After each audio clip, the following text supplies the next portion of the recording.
ចំនួនព្រំដែនកម្ពុជាថៃបានឡើងដល់វេទិកាអន្តរជាតិមួយទៀតហើយសភានៃប្រទេសប្រើភាសាបារាំង APF ដែលប្រមូលផ្ដុំសភាជាតិនិងសភាតំបន់មកពីប្រទេសនិងដែនដីប្រើប្រាស់ភាសាបារាំងជាង90នៅទូទាំងពិភពលោកបានចេញសេចក្តីសម្រេចពិសេសមួយស្តីពីបូរណភាពទឹកដីរបស់កម្ពុជាដោយជំរុញឲ្យភាគីចំនួនគោរពអធិបតេយ្យភាពដកកងកម្លាំងចេញពីតំបន់ចំនួននិងបញ្ឈប់សកម្មភាពឯកតោភាគីដែលអាចបង្កឲ្យមានភាពតានតឹងតាមព្រំដែនកាន់តែធ្ងន់ធ្ងរសេចក្តីសម្រេចនេះត្រូវបានអនុម័តក្នុងកិច្ចប្រជុំរបស់ APF នៅប្រទេសកាមេរូនកាលពីថ្ងៃទី10និងទី11ខែកក្កដាឆ្នាំ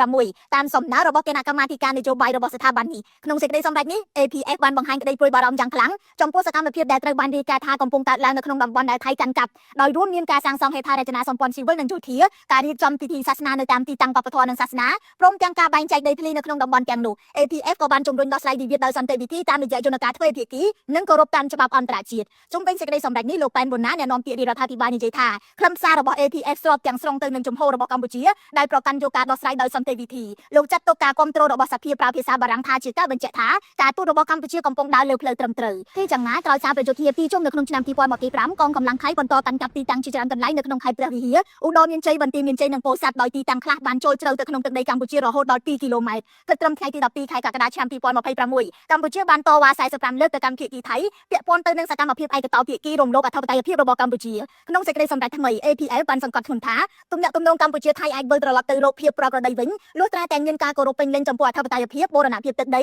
និងការកំណត់ព្រំដែនស្របទៅតាមឯកសារនិងក្របខ័ណ្ឌច្បាប់អន្តរជាតិភាគីថៃមិនទាន់ឆ្លើយតបសេចក្តីសម្រេចរបស់សភាប្រើភាសាបារាំងនៅឡើយគិតត្រឹមម៉ោងចេញផ្សាយខ្ញុំរស់សុធាពី News Today NTTV